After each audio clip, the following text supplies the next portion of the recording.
Hey, this is Tyrone here with We Auto Detailing, service in Atlanta and Metro Atlanta area. And today we're going to talk about how to get customers for car detailing and mobile detailing businesses. So, seems like that's a little trending topic for today. So let's talk about it, man. So, for us, our business started about 5 years ago and some change.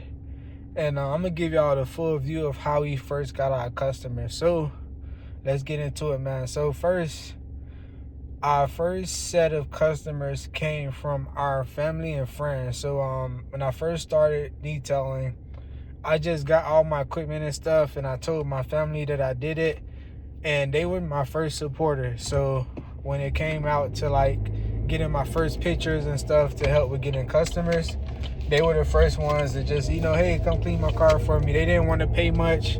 They just wanted to support me as I was getting started to motivate me to keep going.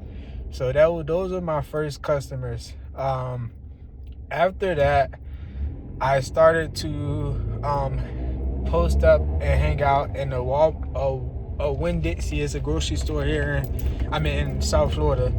So I would post up at the grocery store parking lot, and I would set up all my equipment out so people can see when they ride past, and they would see and they would like stop me and ask me, do we detail, ask for a card or whatnot.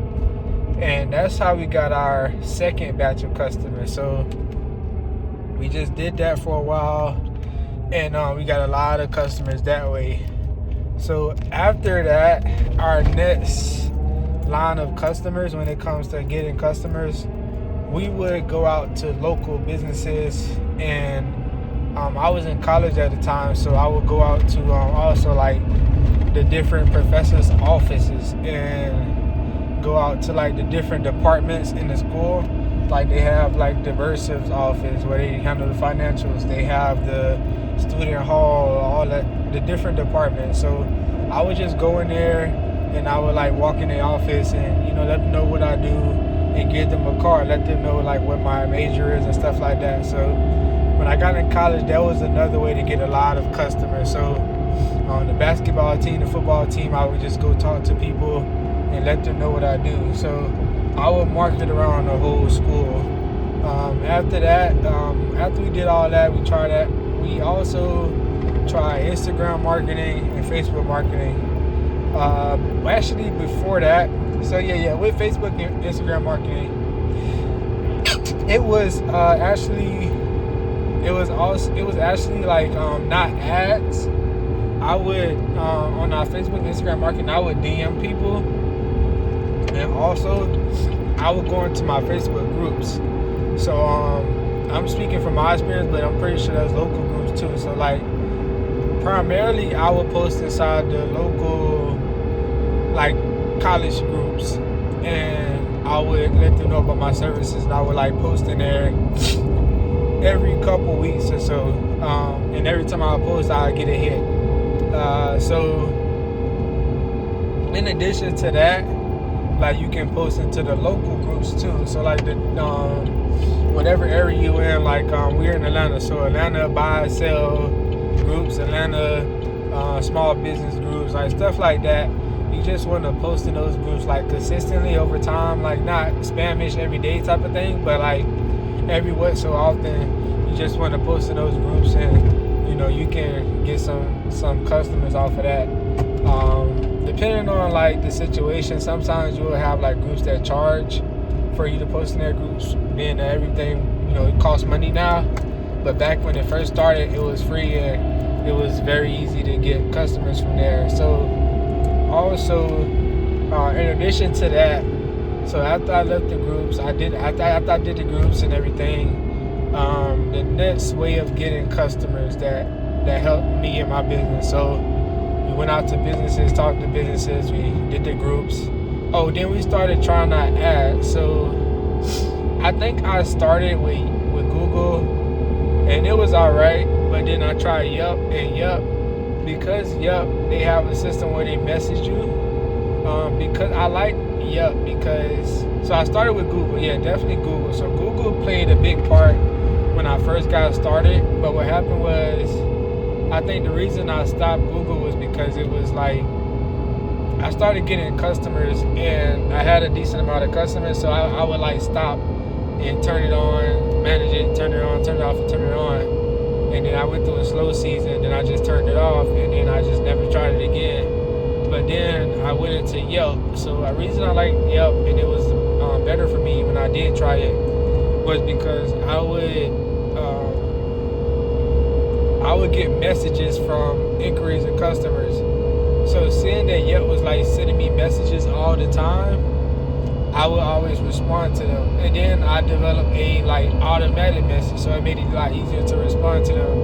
And then with that automatic message, they created price messaging, so you can add the price and the messaging. So after I did all those things, it was quite simple to be able to like manage the actual the advertisement on Yelp. Then I would consistently respond to those people like right away, and when I would respond, I would include my booking link as well. So by me doing that, I was able to like capture a lot of customers, and then I would have them leave reviews, and that created a great reputation for me on Yelp. So with that, Yelp went fine as well, but then it became business financial management, which is like not advertisement. But Yelp it played a big part. Yelp got me to over 6 figures.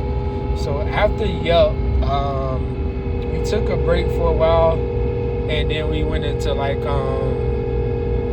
back into Google because we had no choice financially because of Yelp. We put ourselves in a bad situation, and we had to pay Yelp back, and we didn't never fully get that taken care of, settled. So we were forced to go back on Google, and then I tried an agency. This is another way to get customers, like advertising agency. So with the agency, they ran our Google ads for us. This agency, they did good. The first time around, it was perfect. Like they was getting us a lot of customers. They were getting converted customers. The problem with that was we had to manually reach out and call these customers back to get them to book, or we would text them, and that was a actual job in itself. So when we would reach out to these people, they was ready to go. It's just they require like somebody to actually handle those customers and call them, follow up, and book those appointments. So after a while, we ended up canceling them, and because we couldn't afford it. And then like because they allowed us to keep those ad campaigns on Google that they created for us, I was able to go back and recalibrate those ad campaigns and recreate them in the sense that I had all the keywords that was necessary. I had all the actual headlines and descriptions and stuff like that to make the ad better, because they were doing it for a lot of companies. So they tested it, and they had a system that worked. So I took all those campaign headlines and descriptions and everything, and I created another ad, and I ran it, and it worked. So after that, ever since then, I've been running that campaign, and that's been like 4 years, maybe 2.5 years now. I've been doing that, and it's been working pretty good. So they say advertisement change over time, and I'm starting to see a shift in advertisement. So lately, I've been doing a lot of SEO work, and I got my ads on. I haven't like really pushed it with the ads, but I can feel the scope of advertisement changing on Google. I don't know if it's because I got other big players in the market right now advertising, so they may be like outspending on the ads, but I see it changing. That's what's going on now. So that's our full range of motion of how we got customers. On the side, in between doing all that stuff, we also did like door hangers. We keep our business cards on us. We also, like on VisitPrint, they have like these banners, like they call A-frames. That's always good for when you detailing. You got your information out there for people to see. They can just scan a QR code. And we had magnets on our vehicles over the years. So we got branded T-shirts. while we're detailing our vehicles. And I think that's pretty much it. Like, that's the roadmap that we took to get where we at now. And it's been pretty consistent with where we at now. And now we have a whole bunch of repeat customers over the years. And we talked about how to get customers. Now on how to keep your customers and keep them coming back. That goes into your CRM system and like managing your current customers, meaning sending out emails, sending out review texts, calling your customers. And I talk more about that in all my other videos, man. So if you all like this video, y'all like these tips, man, make sure y'all hit the subscribe and like button. Leave a comment if you have any questions. Like I said, we auto detailing here in Atlanta, 4.9 stars, over 160 reviews, 5-star reviews, and we're just here to help, man. So thank y'all for tuning in, and y'all stay tuned.